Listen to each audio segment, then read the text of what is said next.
দীর্ঘ ২১ কোটি বছর কলেজের স্বাদ না পেয়ে আজকে সেই স্বাদ কেমন হয় সেটি গ্রহণ করার জন্য চলে আসলাম কলেজে। কলেজে আসার সাথে সাথে এখানে আমরা কলেজের মধ্যে ঢুকে গেলাম। যাবার পরে দেখি কিছু জন্তু এখানে দাঁড়িয়েছিল।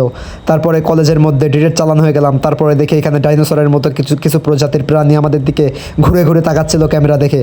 তারপরে আমরাও কোনো দিকে না তাকিয়ে আস্তে আস্তে আস্তে আস্তে আমাদের গন্তব্যের দিকে চলে গেলাম। গন্তব্যে বসার সাথে সাথে এখানে দেখলাম ছোট ছোট পিচ্চি পোলাপানদের হাতে প্রেমিকার দেওয়া ফুল। এটি দেখে নিজের উপর আফসোস করে চলে গেলাম অন্যখানে। এই সাইডে আসার সাথে সাথে দেখলাম কিছু কুৎসিত রমণীরা কি জানি ভিডিও করছে কোন ডাইনোসরকে।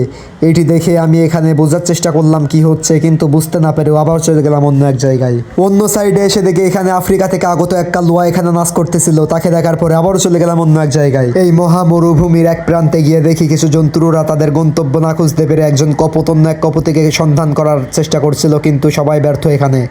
এটি দেখে আমি চলে গেলাম অন্য একটি জায়গায়। ওখানে অত জন্তুদের ভিড় সহ্য না করতে পেরে আমরা চলে আসলাম একটু বাতাস খেতে। আসার সাথে সাথে শুনি উপরে নাকি দুর্গন্ধযুক্ত কিছু ফুল বিতরণ করা হচ্ছে।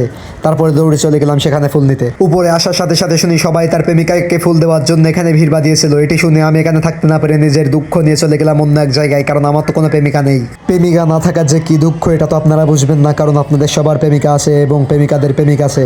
যাই হোক, এখানে একটু সোনার বাংলা শুনে আজকের ভিডিওটি শেষ করলাম। যদি ভিডিওর এই পর্যন্ত কোনো জন্তু চলে আসেন তাহলে অবশ্যই কমেন্ট করবেন ভিডিওটা কেমন হয়েছে, এবং যদি এমন টাইপের ভিডিও আপনারা দেখতে চান তাহলে অবশ্যই বেশি বেশি করে কমেন্ট করবেন, তাহলে পরবর্তীতে কেমন ভিডিও নিয়ে আসবো।